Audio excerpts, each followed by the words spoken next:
Au niveau de la forêt boréale, on peut s'imaginer que c'est une immense bande verte qui recouvre le globe terrestre, mais au sud du cercle polaire. Donc, c'est extrêmement important. C'est 33 de la forêt de la Terre qui se regroupe au sud du cercle polaire et c'est équivalent à 11 de la surface de la Terre. 33 des forêts boréales composent les forêts canadiennes. En termes environnementaux, au niveau de la forêt boréale, on peut dire qu'il y a plus de 20 essences d'arbres. On parle de l'épinette, on parle du sapin, du mélèze, du pin, et aussi au niveau des feuillus, du bouleau blanc et du tremble.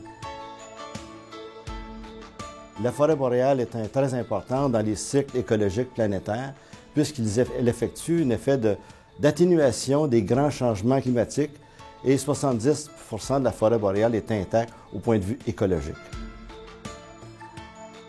Plus de 2,5 millions de Canadiens vivent dans la forêt boréale, 522 communautés qui vivent de la forêt. Mais il ne faut pas oublier qu'on a des communautés autochtones qui sont établies depuis très longtemps dans la forêt boréale et ça constitue pour eux un milieu de vie extrêmement important. Au niveau économique, la forêt boréale, c'est plus de 50 de tout le bois qui est coupé au Canada. C'est 7000 entreprises et principalement dans des communautés mono-industrielles. C'est vital pour des communautés en région. C'est 400 000 emplois au Canada, donc c'est un moteur extrêmement important. Depuis 1995, l'aménagement forestier durable est appliqué de façon générique au Canada, mais avec une approche écosystémique.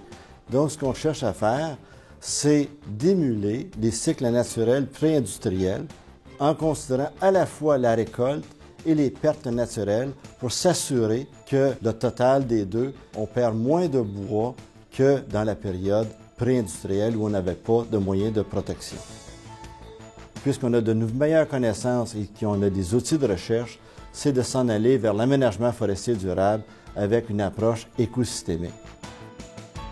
Une des grandes conclusions de cette approche-là, c'est qu'on peut affirmer qu'aujourd'hui, la superficie couverte par les forêts en 2008 est aussi importante qu'il y a 100 ans.